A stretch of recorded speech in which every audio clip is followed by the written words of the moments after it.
Pas tout ce que vous demandez depuis des années? Mais pas du tout. D'une part, si vous voulez, la riposte d'extrême gauche, c'est bien, mais c'est pas ça qui fait la sécurité quotidienne des Français. Mais je vais pas me détourner de votre question.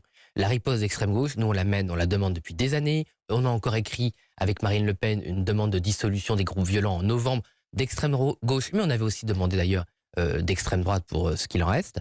Mais si vous constatez par exemple, hier je disais, on va faire une cellule anti-ZAD. Si vous considérez après 6 ans de macronisme qu'il faut faire une cellule anti-ZAD, c'est parce qu'il y a des ZAD.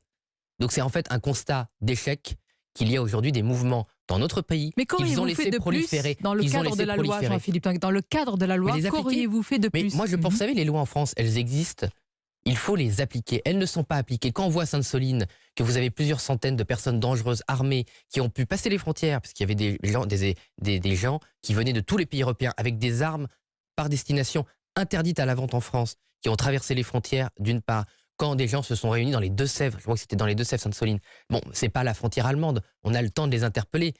Donc, ça n'a pas été ils n'ont pas été interpellés. Et donc quoi, c'est une complaisance? Oui, c'est une complaisance. Non, mais c'est une faiblesse, c'est une complaisance de dire on interdit une manifestation, on sait très bien par les réseaux sociaux que des gens dangereux, et je rappelle, dangereux. Donc vous faites des arrestations préventives? Mais bien sûr. Mais en fonction de quoi? Sur le statut de quoi? Mais il suffit de contrôler leur véhicule, il y a des armes. Hein, le béton, les mortiers, ça pousse pas à Sainte-Soline. Donc elles ont été amenées. Donc vous les arrêtez, vous contrôlez les véhicules et vous les arrêtez parce qu'ils ont des armes par destination que M. Darmanin a montré. Il paraît que dans le JDD, il a montré à vos collègues consoeurs journalistes le plâtre, des clous emplâtrés. Donc ils connaissent les armes, ils savent très bien à quoi elles servent. Donc il ne s'agit pas de faire de la démonstration, il faut agir. Mais je crains, et je crains sincèrement, que nos gendarmes aient payé cher une volonté de démonstration de force de M. Darmanin pour faire croire qu'il faisait la guerre à l'extrême gauche. Vous condamnez les violences contre les forces de l'ordre, les gendarmes, les policiers, mais vous ajoutez un mais, Jean-Philippe Tanguy. J'ai relevé cette phrase, la vôtre, vous dites « Rien ne justifie la violence, mais la Macronie ne fait qu'exacerber les injustices qui frappent ceux qui travaillent ». Pourquoi ce mais? Est-ce que vous relativisez donc votre condamnation des forces de l'ordre, violences contre les forces de l'ordre? Non, parce que si vous voulez, ces violences, je ne les relative pas dans le fait qu'elles soient exercées, c'est absolument condamnable et rien ne les justifie. Mais on voit bien que dans notre pays, il y a un sentiment qui se diffuse que seule la violence peut parfois régler des injustices.